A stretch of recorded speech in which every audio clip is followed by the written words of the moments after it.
پاکستان کا شمار دنیا کے ان خوش قسمت ترین ممالک میں ہوتا ہے جس کی مٹی اپنی زرخیزی کے لیے بہت مشہور ہے، اور یہاں پر اگائی جانے والی فصلیں دنیا کے بہت سارے ممالک میں ایکسپورٹ کی جاتی ہیں اور بہت سارے زر مبادلہ کے حصول کا باعث بھی ہوتی ہیں۔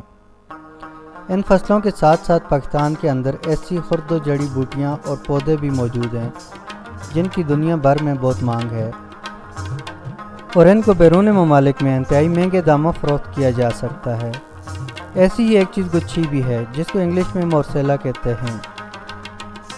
گچھی در حقیقت مشروم کی ایک قسم ہے جو کہ مارچ سے لے کر اکتوبر کے مہینے تک پاکستان کے شمالی علاقوں میں، نتھیا گلی، شوگراں کے جنگلات میں، سوات، آزاد کشمیر میں، ضلع مانسہرہ کے ڈاڈر اور جبوڑی کے جنگلات میں عام پائی جاتی ہے، اور مقامی لوگ جو اس کی شناخت رکھتے ہیں اس کو انتہائی محنت سے جمع کرتے ہیں اور فروخت کرتے ہیں۔ گچھی کا سائز آدھا انچ سے لے کر 6 انچ تک ہو سکتا ہے اور اس کی قیمت 18,000 سے 50,000 روپے کلو تک ہو سکتی ہے۔ گچھی امریکہ، برطانیہ اور دیگر یورپی ممالک میں بہت مہنگی ڈشز میں استعمال کی جاتی ہے، اور یہ پروٹین سے بھرپور اور انتہائی لذیذ غذا ہے جس کو دیگر مشروم کی طرح بھی پکا کر کھایا جا سکتا ہے۔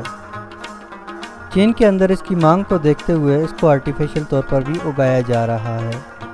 اس کا استعمال مختلف اقسام کی ادویات میں بھی کیا جاتا ہے، اور یہ ان ادویات کے جز کے طور پر استعمال ہوتا ہے۔ ایک جانب تو گچھی کی تجارت سے بڑے پیمانے پر پیسے کمائے جا سکتے ہیں، اس کے علاوہ یہ دل اور جگر کے لیے بہت مفید ہوتی ہے، اور گچھی کو کھانے سے ان امراض میں بہت افاقہ ہو سکتا ہے۔ یہ وٹامن اے، بی اور ڈی سے بھرپور ہوتی ہے۔